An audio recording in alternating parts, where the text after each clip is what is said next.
Jensen. நான் 8th படிக்கிறேன். நான் ஆல்ட் சோர்ஸில் சேர்ந்து 2 வருஷம் ஆயிடுச்சு. ஒவ்வொரு நாளும் மாலை 6 மணிக்கு வீட்டிலேருந்து போவார் திருப்பதிக்கு உடுப்பு ஓடுவதற்காக. 6 மணிக்கு ஜோமாலை தொடங்கும். முழு ஜோமாலையிலே பங்கு கொள்வார்.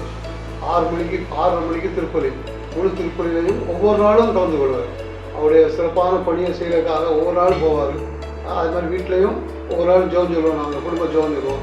எல்லா குடும்ப ஜோமாலையிலையும் அவர் ஒவ்வொரு நாளும் இருந்து நல்ல ரீடிங் வாசிப்பார், நல்ல ஜோமாலை பண்ணுவார், எல்லாமே பண்ணுவார். அதனால் இன்னும் இந்த கடவுளுடைய பிரசன்னம் அவருடைய இருக்கிறத நாங்கள் பார்க்குறோம். இன்னும் மேலும் மேலும் அவர் கடவுளுடைய பிரசன்னத்தை உணர்ந்து கடவுளுக்கு நல்ல உகந்த மகனாக எப்படி வாழ முடியாத சிறப்பான ஆசீர்வாதத்தை அவர் கொடுக்க முடியாத நாங்கள் கேட்குறோம். அதே மாதிரி இந்த டொமினிக் சாவியருடைய திருவிழாவை கொண்டாடுறோம். மாதந்தோறும் 6ஆம் தேதி சிறப்பாக கொண்டாடுறாங்க. டொமினிக் சாவியருடைய நன்மைகளை எல்லாம் மக்களுக்கு எடுத்து கூறுறாங்க.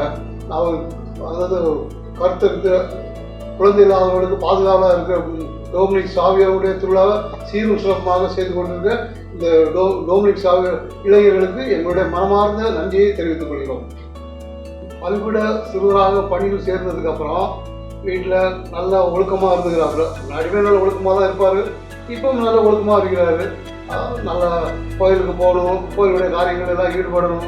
எல்லா காரியங்களும் முழுமையாக எந்த காரியத்தை எடுத்தாலும் அந்த காரியத்தில் முழு ஈடுபாடோடு செய்யணுன்ற ஒரு இது உண்டு. மாதிரி வீட்டிலே நல்ல ஒழுக்கமான பையனாக தான் இருக்கிறாரு. தாய் தகப்பனுக்கு படித்த பையனாக எப்பவுமே இருப்பார். அதனால் அவரை பற்றி எங்களுக்கு எந்த ஒரு இதுவுமே இல்லை. நல்ல ஒரு பையன். அதாவது கடவுள் ஃபாதர் கூட சொல்லியிருக்காரு, ஒரு டொமினிக் சாவியோ மாதிரி ஒரு சிறப்பான பையன் அப்படின்னு சொல்லிட்டு ஃபாதரே பெருமையாக பேசியிருக்காரு. அதனால் அவருடைய பணி இன்னும் மேலும் மேலும் சிறக்க எங்களுடைய வாழ்த்துக்கள். பலிபீட பணியாளருக்காக சென்றதுக்கு அப்புறமும் திருப்பலியில் கலந்து சிறப்பாக செயல்படுறாரு. அதே மாதிரி வீட்டில் படிக்கிற நாளில் கூட அவர் அந்த பலிபீட பணியாளராக சேர்ந்ததுக்கப்புறம் இன்னும் மிகுதியாக கடவுள் அவருக்கு நிறைவான ஆசீர்வாதத்தை கொடுத்துருக்காப்புல. எல்லா பாடங்களையும் நல்ல திறமையான மதிப்பெண் எடுக்கிறாரு. அதில் அந்த கோயிலுக்கு போகிறதுனால அவருடைய படிப்பு எந்த விதத்துலையும் பாதிக்கப்படவில்லை. கடவுளுடைய ஆசீர்வாதத்தால் அவர் இந்த டொன் போஸ்கோவுடைய ஆசீர்வாதம், டொமினிக் சாவியருடைய ஆசீர்வாதத்தில் அவருடைய படிப்பு காரியங்கள் எல்லாமே சிறப்பாகவே செயல்படுறாரு. அதனால் எல்லா கடவுளுடைய ஆசீர்வாதம் அவருக்கு எப்படி இவ்வளவு ஆசீர்வாதம் கிடைக்கும்னு நாங்கள் நினைக்கவே இல்லை. எப்போ அவருக்கு சேர்ந்தாரோ அதுலேருந்து அவருக்கு மேலும் மேலும் ஆசீர்வாதம் கூடிக்கொண்டே இருக்குது.